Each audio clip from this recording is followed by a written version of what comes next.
देवों के देव महादेव का निवास स्थान जो है कैलाश, वहाँ पर जो मानसरोवर है, आज जनकपुरी की स्थिति बिल्कुल वैसी है। आज वहाँ वो इतना सुंदर लग रहा है क्योंकि राम लखन का हंसों का जोड़ा जो आज वहाँ विचरण कर रहा है।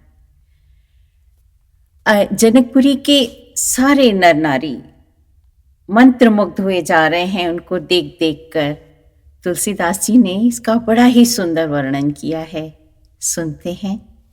सद्गुरुदेव से प्रार्थना कि अपना आशीर्वाद भरा हाथ मेरे मस्तक पर रखें और माँ सरस्वती जी से निवेदन कि मेरे कंठ में विराजित हो, ताकि रामायण और रामचरितमानस का पाठ मैं उचित तरीके से कर पाऊँ।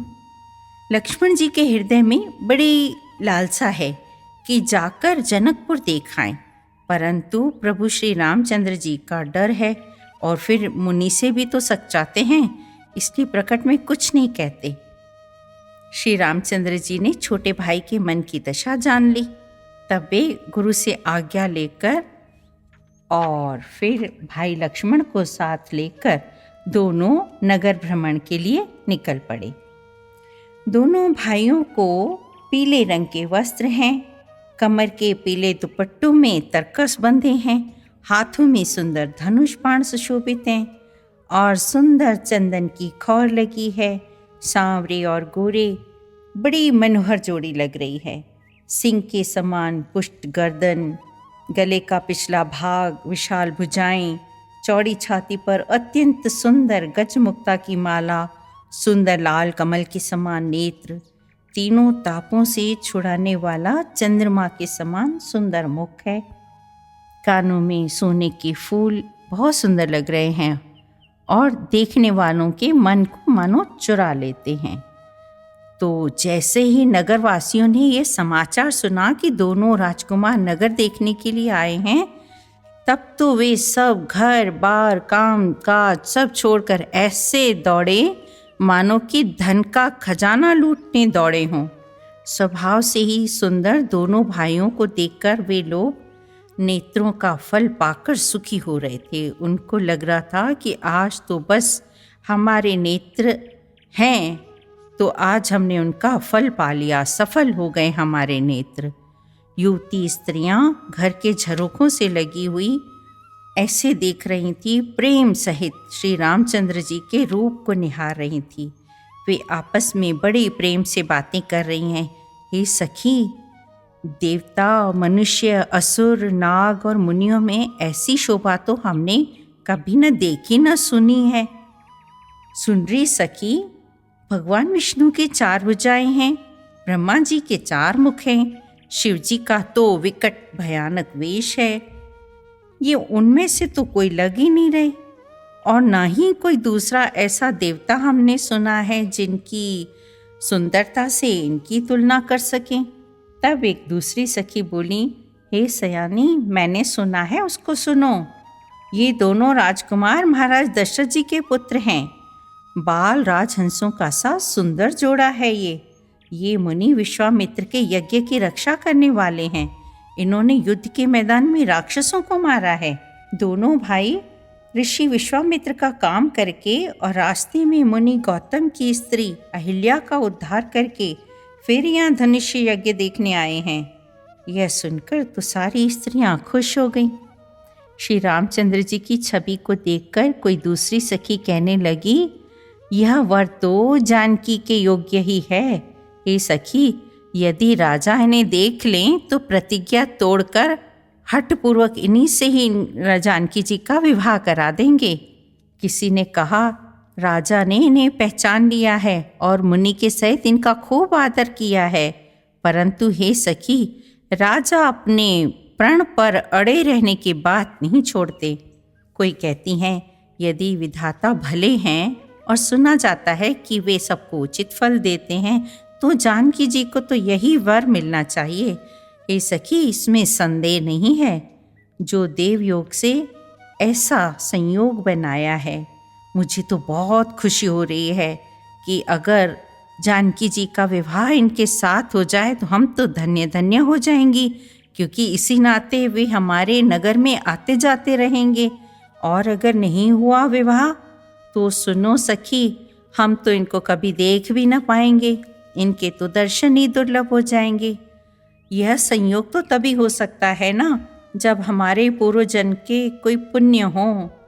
तब दूसरी सखी ने कहा, हे सखी, तुमने बहुत अच्छा कहा, इस विवाह से तो सभी का भला ही भला है। किसी ने कहा, अरे शंकर जी का धनुष तो बड़ा कठोर है और ये सांवले राजकुमार कोमल शरीर के बालक हैं। सुंदर मुख और सुंदर नेत्रों वाली स्त्रियां समूह की समूह हृदय में हर्षित होकर फूल बरसा रही हैं और तरह तरह की बातें कर रही हैं। बड़ा परम आनंद छाया हुआ है। जहाँ जहाँ ये भाई जाते हैं वहाँ वहाँ सुख की बारिश हो रही है। दोनों भाई नगर के पूर्व ओर गए, जहाँ धनुष यज्ञ के लिए रंगभूमि बनाई गई थी। बहुत लंबा चौड़ा सुंदर ढाला हुआ पक्का आंगन था, जिस पर सुंदर वेदी सजाई गई थी। चारों ओर सोने के बड़े बड़े मंच थे, जिन पर राजा लोग बैठेंगे। उनके पीछे समीपी चारों ओर दूसरे मचानों का एक घेरा बना हुआ था, और फिर वह कुछ ऊंचा उठा हुआ था और सब प्रकार से सुंदर था। जहाँ जाकर नगर के लोग बैठेंगे, उन्हीं के पास विशाल एवं सुंदर सफ़ेद मकान अनेक रंगों के बनाए गए थे, जहाँ अपने अपने कुल के अनुसार सब स्त्रियाँ यथायोग्य, यानी कि जिनको जहाँ बैठना उचित है वो वहाँ बैठकर देखेंगी। नगर के बालक कोमल वचन कह कहकर आदरपूर्वक प्रभु श्री रामचंद्र जी को यज्ञशाला की रचना दिखला रहे थे। सब बालक इसी बहाने प्रेम के वश होकर श्री रामचंद्र जी को छू छू कर खुश हो रहे थे, और दोनों भाइयों को देख देखकर उनके मन में बड़ा हर्ष हो रहा था।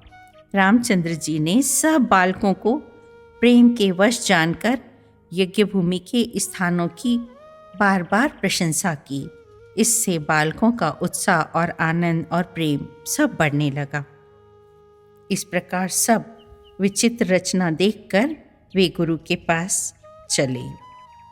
उनको मन में थोड़ा डर भी लग रहा था कि थोड़ी देर हो गई है। अब बताइए, जिनके भय से डर को भी डर लगता है, वही प्रभु भय का नाटक कर रहे हैं। और बड़े संकोच के साथ दोनों भाई गुरु के चरण कमलों में सिर निभाकर आज्ञा पाकर बैठ गए। मुनि ने आज्ञा दी, तब सब ने संध्या वंदन किया। फिर प्राचीन कथाएं तथा इतिहास कहते कहते रात्रि के 2 पहर बीत गए।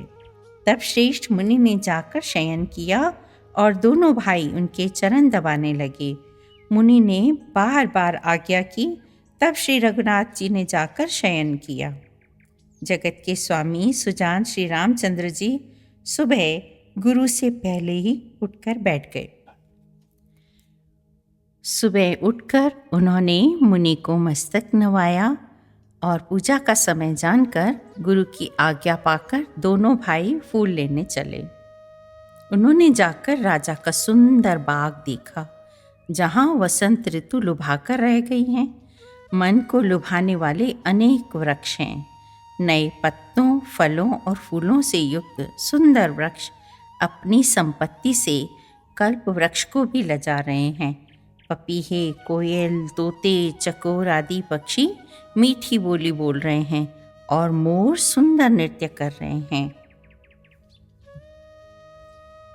चारों ओर दृष्टि डालकर और मालियों से पूछकर वे प्रसन्न मन से पत्र पुष्प तोड़ने लगे। उसी समय सीता जी वहाँ आईं। माता जी ने उन्हें गिरिजा भवानी जी की पूजा करने के लिए भेजा था। सखियों सहित सीता जी प्रसन्न मन से गिरिजा जी के मंदिर में गईं। उन्होंने बड़े प्रेम से पूजा की और अपने योग्य सुंदर वर मांगा। एक सखी सीता जी का साथ छोड़कर फुलवारी देखने चली गई थी। उसने जाकर दोनों भाइयों को देखा और प्रेम से विह्वल होकर वह सीता जी के पास आई। सखियों ने उसकी दशा देखी कि उसका शरीर पुलकित है, नेत्रों में जल भरा है। सब पूछने लगी कि तेरी इस प्रसन्नता का कारण क्या है, इतनी प्रसन्न क्यों है। उसने कहा, दो राजकुमार बाग देखने आए हैं, किशोर अवस्था के हैं, सब प्रकार से सुंदर हैं, सांवले और गोरे रंग के हैं, और उनकी सौंदर्य को मैं कैसे बखान कर कहूँ, क्योंकि वाणी को नेत्र नहीं है और नेत्रों को वाणी नहीं है, कैसे बताऊं तुम्हें। यह सुनकर और सीता जी के हृदय में बड़ी उत्कंठा हुई। यह जानकर सारी सखियां प्रसन्न होने लगीं। तब एक सखी ने कहा, हे सखी, ये वही राजकुमार हैं जो सुना है कि कल विश्वामित्र मुनि के साथ आए हैं। उनके वचन सीता जी को बड़े प्रिय लगे और दर्शन के लिए उनके नेत्र भी व्याकुल हो उठे। जय राम जी की। अगर आपको मेरा वीडियो पसंद आया है तो मेरे चैनल को सब्सक्राइब जरूर करिएगा और अपने ही जैसे राम भक्तों को शेयर जरूर करिएगा। जय राम जी की।